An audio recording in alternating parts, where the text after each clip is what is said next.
नमस्कार साथियों आज हमारे साथ जो पॉडकास्ट में हमारे मेहमान हैं वो डॉक्टर विभोर गुप्ता जी है।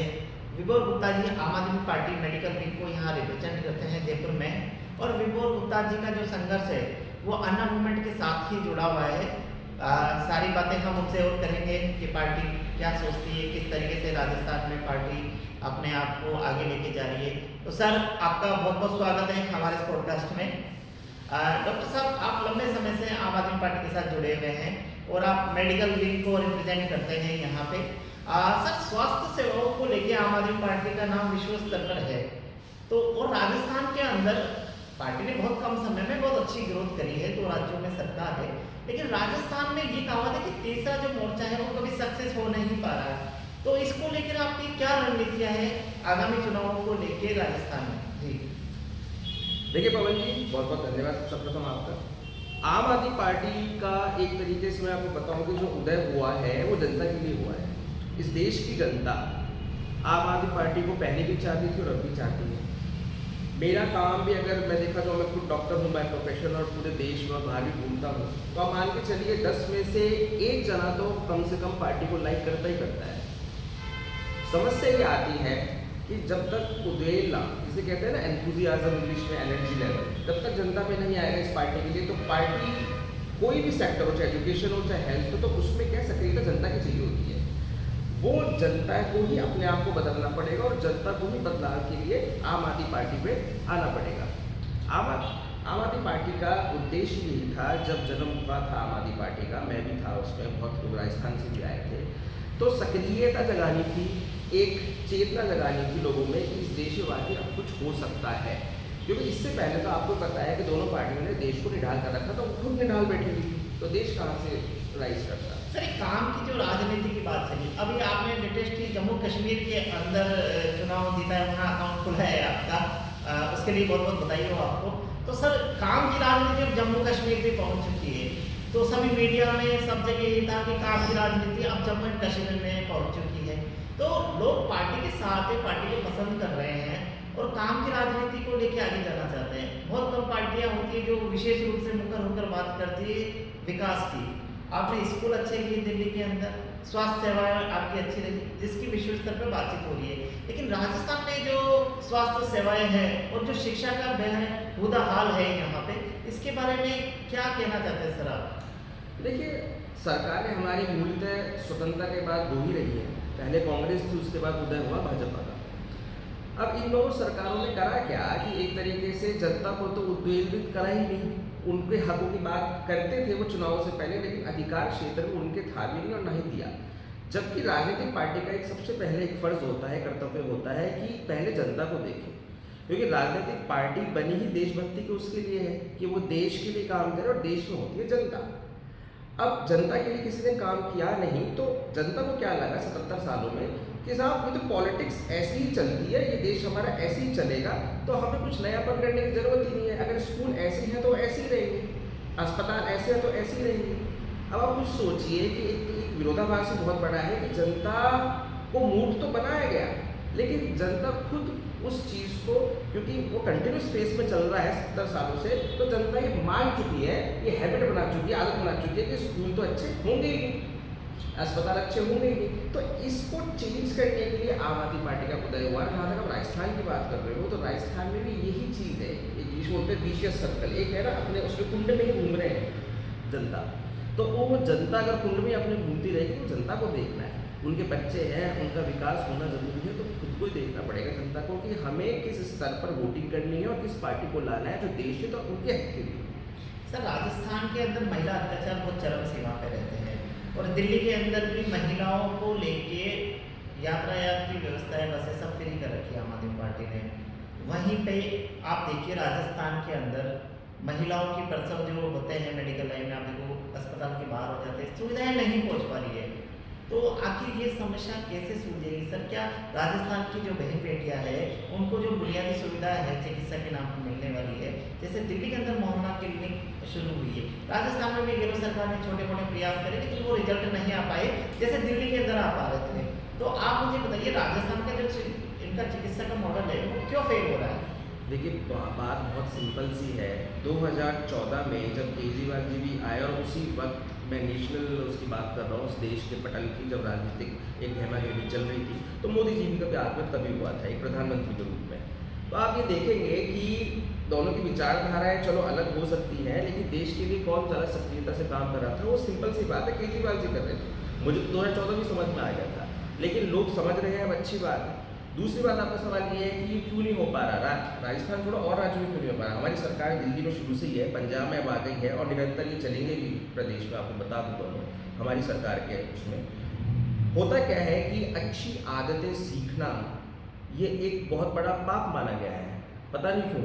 ये अच्छी आदतें हैं कि केजरीवाल जी ने अपने प्रदेश को सही करा, पंजाब में भगवंत मान जी सही कर रहे हैं, तो क्यों ना अशोक गहलोत वसुंधरा राजे ने उनको क्यों नहीं देखा। टेन्योर तो बहुत साल, 2014 सरकार है हमारी, 10 साल हो गए। इन 10 सालों में क्या किसी प्रदेश की सरकार देख नहीं पा रही है कि दिल्ली में क्या काम हो रहे हैं या पंजाब में क्या काम हो रहे हैं? तो उसको रेप्लिका ही तो करना है, उसको कॉपी पेस्ट ही तो करना है, बहुत आसान काम है। केजरीवाल जी का ये थोड़ा ना बोले कि नहीं मैं अपने आदमी को आपको राजस्थान में नहीं भेजूंगा इस मॉडल को सिखाने के लिए। तो देशभक्त आदमी है, देश अपना है। ये तो मानना पड़ेगा डॉक्टर साहब कि जब अभी राजस्थान में रिसेंटली जो चुनाव हुए हैं उसके अंदर फ्री बिजली की और अच्छे स्वास्थ्य की बातें करी गई है, तो ये तो मानना पड़ेगा जो आम आदमी पार्टी का जो मॉडल है वो अन्य पार्टियां कॉपी कर रही है। अभी ट्रम्प ने भी अपने वहाँ पे इस चीज़ को रखा है, बिजली वाले इश्यूज को, कि हम वहाँ पे बुनियादी काम करेंगे। लेकिन सबसे बड़ा सवाल ये होता है कि राजस्थान के अंदर आम आदमी पार्टी की जितनी सक्रियता देखने को मिली थी, अब आगे आपके हर गली गली में कार्यकर्ता है, हर मूवमेंट में आपके साथ होते हैं, लेकिन कहीं ना कहीं वो जो कार्यकर्ता है वो एक प्रखर रूप से सामने नहीं आ पा रहे, ऐसा देखा जाता है सामान्य रूप से। और जबकि हर वार्ड स्तर पे आप लोगों ने संगठन का विस्तार किया था अभी, तो आप मुझे बताइए आगामी जो नगर निगम के चुनाव हो रहे हैं डॉक्टर साहब, तो इसमें पार्टी किस तरीके से आगे आ रही है, क्या रणनीति है आपकी? नगर निगम के चुनाव इस देश में बहुत ही महत्वपूर्ण कड़ी होती है जी, मैं आपको बताऊं, और सबसे सूक्ष्म कड़ी भी होती है। क्योंकि राजनीतिक पटल पर देखा जाए तो ये जो पार्षद वाले चुनाव होते हैं, निगम वाले या गांव में कहना चाहिए प्रधान, और इनके जो गांव स्तर में जो ग्रामीण स्तर के चुनाव होते हैं, ये बहुत महत्वपूर्ण भूमिका निभाते हैं। क्यों? क्योंकि इसके ऊपर के लेवल के चुनाव होते हैं एमएलए और एमपी के, जिसमें पावर पॉलिटिक्स का बहुत ज़्यादा योगदान होता है। लेकिन पार्षद के चुनाव में ऐसा नहीं होता है, पार्षद कोई भी बन सकता है और वो आम आदमी बनना चाहिए। अब होता क्या है कि आप ये भी पूछ सकते हो कि भाई हमारा पार्षद है ही 10 सालों से यहाँ, हाँ जी, है ना। तो हुआ क्या है कि एक सिंबल होता है, जैसे ये झाड़ू का सिंबल है हमारे, तो पिछली बार हमें ये नहीं मिला गया पार्षद के चुनाव में, और हमारा ये दस्तूर रहा है कि हम लड़ें तो अपने हिसाब से लड़ेंगे और हमेशा ही एक सिंबल के तौर पर लड़ेंगे। पिछली बार लड़े थे चुनाव, लेकिन सिंबल नहीं मिला, तो फिर वो कन्फ्यूजन इतना पैदा हो गया कि कोई पार्टी में है कोई नहीं भी है, वो सभी लड़के। लेकिन अब की बार जो पार्षद का चुनाव हो रहा है, मैं दावे के साथ कह सकता हूँ राजस्थान में आम आदमी पार्टी के पार्षद निकलेंगे, क्योंकि अब की बार सिंबल ही हमारे साथ है। और जैसे मैंने आपको पहले बताया कि हर 10 में से एक व्यक्ति तो आम आदमी पार्टी को वोट करता है और चाहता भी है। आप कहीं बैठ जाओ, 10 लोगों के सामने मीटिंग करो, दफ्तर में बैठो, घर में बैठो, पब्लिक प्लेसेस में बैठो, बात करो आम आदमी पार्टी की, तो एक तो कहता है कि साहब आपने काम अच्छे करे हैं, करती आ रही है पार्टी और करेंगे भी। कितनी बड़ी मनोबल की बात है हमारी पार्टी के लिए।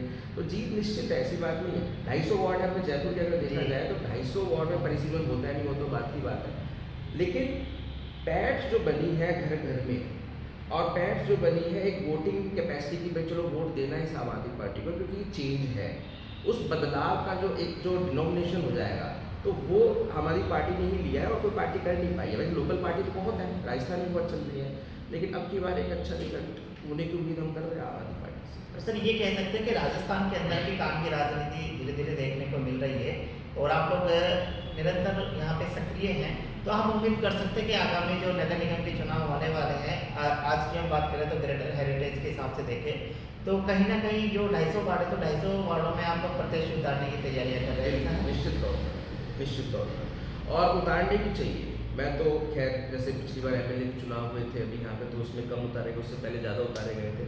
मैं तो कह रहा हूँ कि वो उतारो और सभी सीटों पे हमारी पार्टी को पूरे देश में, राजस्थान में पूरे देश में चुनाव लड़ने चाहिए, क्योंकि इससे क्या होता है कि माहौल बनता है, माहौल से बहुत फर्क पड़ता है। हमारे इंडियन जो पॉलिटिकल सिस्टम है उससे माहौल का बहुत फर्क पड़ता है। अगर आप चुपचाप बैठ जाओगे, चुनाव लड़ोगे, तो जनता भी सोचेगी पार्टी तो सही थी, लेकिन अब चुनाव ही लड़े तो हम वोट किसे दें।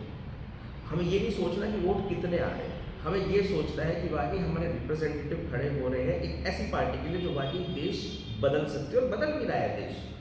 डॉक्टर साहब एक चीज़ बात बड़ी मुख्य रखकर हमेशा सामने आती है कि आम आदमी पार्टी पढ़े लिखे लोगों की पार्टी और यंग लोगों की पार्टी है। आतिशी भी देखो अभी सीएम है, तो ये मौका सिर्फ एक आम आदमी पार्टी में मिल जाता है। पंजाब में देखो अरविंद जी है, वो आज मुख्यमंत्री बन चुके हैं। तो कहीं ना कहीं नए लोगों को जो पार्टी मौका दे रही है और पढ़े लिखे लोग इस पर विश्वास जता रहे हैं। दिल्ली के अंदर तो बिल्कुल ये मानो शिक्षा बुनियादी जो आधार है उसमें अच्छी स्कूल है, वहाँ पे जो इंफ्रास्ट्रक्चर खड़ा किया हमारी पार्टी ने, वो भी जब विपरीत परिस्थितियों में, जब केंद्र की जो भाजपा सरकार है वो बड़े बड़े आपके मंत्रियों को जेल में डाल रही है, केजरीवाल को फंसाने की कोशिश की है, जेल में जा रहे चुनाव से पहले, और जबकि ये भविष्यवाणियां हो चुकी थी केजरीवाल जी को चुनाव से पहले जेल डाल दिया जाएगा और वो सच हो रही है। फिर अब वो सारी चीज़ें अब पटरी पे आ रही है, केजरीवाल जी भी बाहर है, सत्येंद्र जैन जी भी बाहर है, तो कहीं ना कहीं सच्चाई की जीत होती हुई नजर आ रही है। और जिस तरीके से सरकारी मशीनरी का दुरुपयोग हुआ है, तो कहीं ना कहीं लोगों के बीच में ये मैसेज भी कि आम आदमी पार्टी को खत्म करने की एक साजिश भाजपा द्वारा की जा रही थी। तो ये जो विफल हुए हैं भाजपा केजरीवाल जी को मनोबल तोड़ने के लिए, तो कहीं ना कहीं अब जो दिल्ली आगामी चुनाव हो रहे हैं उसमें बड़े स्तर पर चौथी बार सरकार आने की उम्मीद है। क्या लगता है आपको? नहीं, बिल्कुल आपने बहुत अच्छी बात बोली।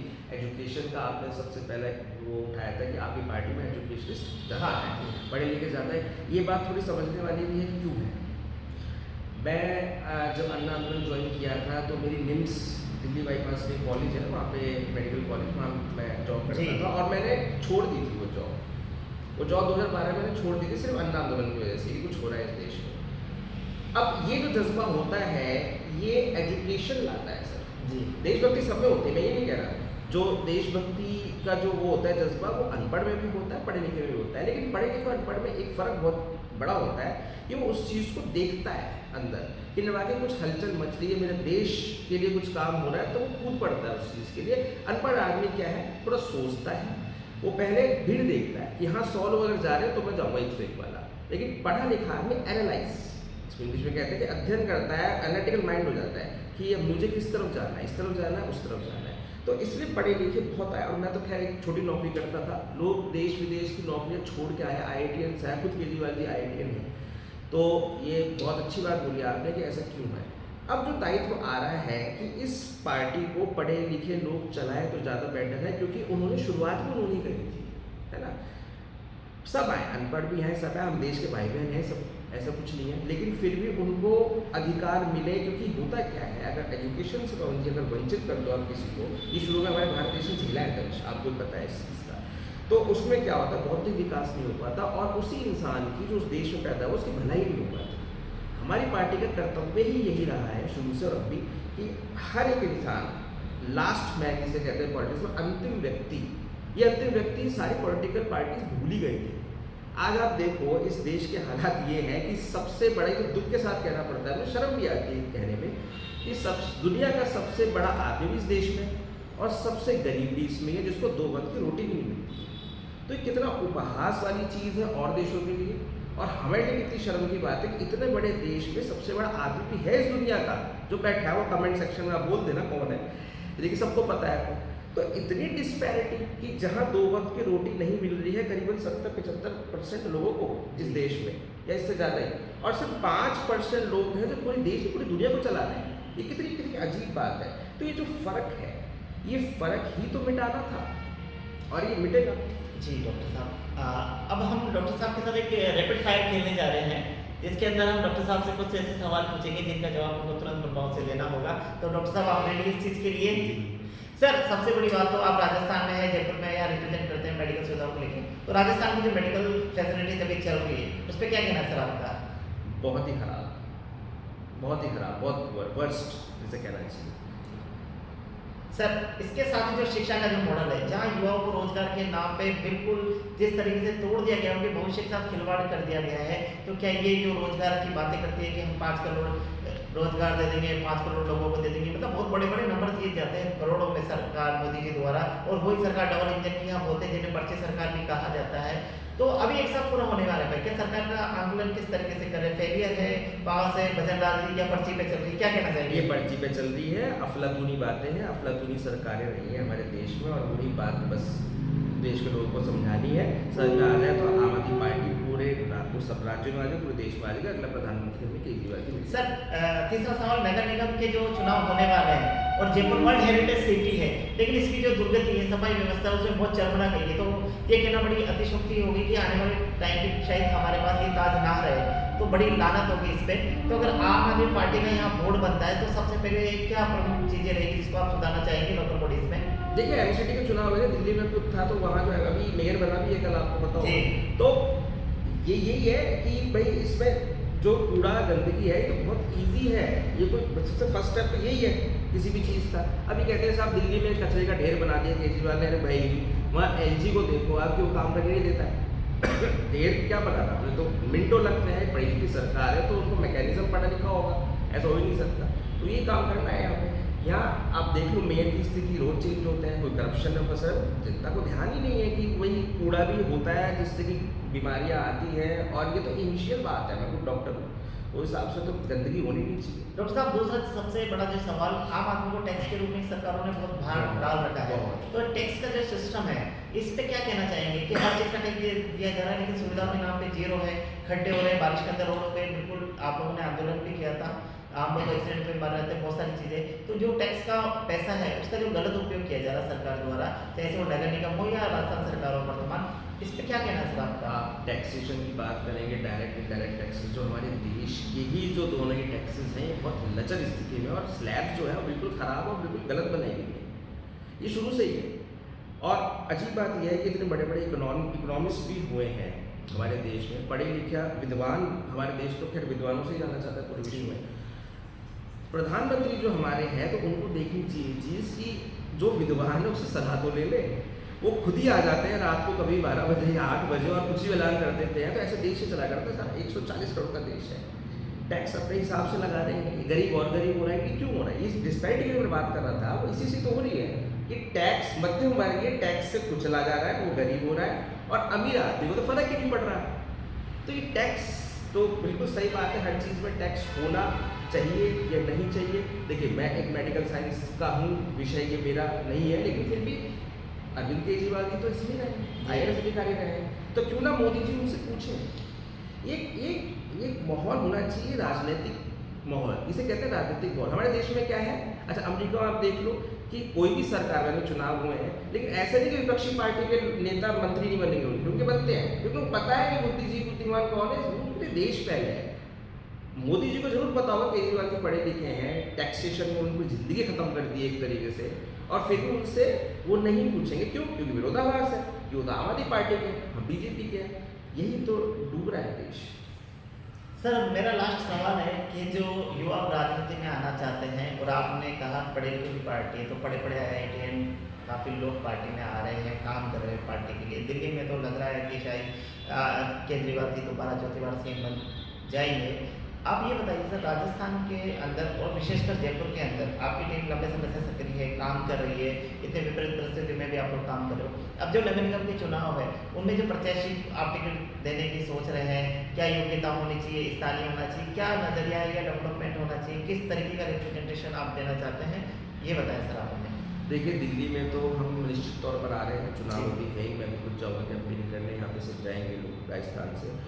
अब दिक्कत ये है कि राजस्थान में जो पार्षद के चुनाव आ रहे हैं तो उसमें हमारी पार्टी जीतेगी या नहीं, पहली बात तो ये है, और अगर जीतती है तो किस हिसाब से हम उसको करते हैं। हम जीते नहीं उसमें बात करते हैं। देखिए हर चीज़ का एक प्रोटोकॉल होता है जी, हर चीज़ का एक राजनीतिक रूपरेखा होती है जिस हिसाब से चुनाव लड़े जाते हैं बेसिकली। तो सर ये कहा जाता है कि हमारा जो मुख्य उद्देश्य है आम आदमी पार्टी का वो व्यवस्था परिवर्तन का है, राजनीति तो साथ साथ है ही उसका माध्यम, लेकिन व्यवस्था परिवर्तन होना चाहिए। और जो अंतिम छोर पे ये तो बातें कही जाती है, लेकिन आम आदमी पार्टी एक ऐसी पार्टी है जो दलित को भी टिकट देती है, जनरल की सीट पे महिलाओं को भी देती है, वो सभी वर्गों के लिए ध्यान रख रही है।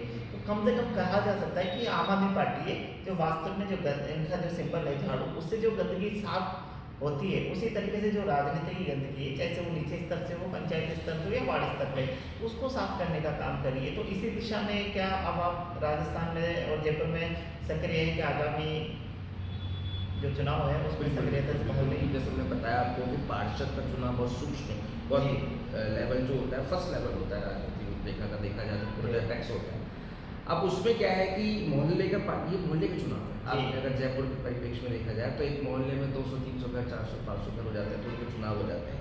यहाँ पे हमारी पार्टी बहुत सक्रिय हो सकती है। हाँ जी। वो इसलिए क्योंकि घर घर में केजरीवाल जी बसे हुए हैं। मैंने कहा ना 5 में से जी। 10 में से एक व्यक्ति तो पसंद करता है, तो उनको ही हमें ड्रॉ करना है। ये ब्लूप्रिंट है, एक तरीके से हम उस पर वर्क कर सकते हैं। तो अगर लोग जीतेंगे हमारे तो पार्टी भी जीतेगी।